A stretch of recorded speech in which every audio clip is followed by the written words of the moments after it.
పాపమనే కూపమందు నేను బందీనై ఉండంగా, పాపమనే అప్పు చేత బానిసై నేను వలసి ఉండంగా, గగనపు దూరము దాటి వచ్చి సిలువలో చేతులు పారచాపి నువ్వంటే నాకింత ప్రేమనే,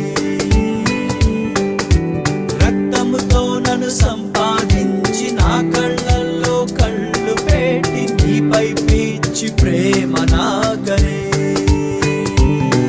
హే నన్ను తన సొత్తు చేసుకున్నాడు, నా పాప కట్లు తెంపి స్వేచ్ఛనిచ్చాడు, మరల వచ్చి పెళ్లి చేసుకుంటాను అని నిశ్చితార్థం చేసుకుని వెళ్ళాడు.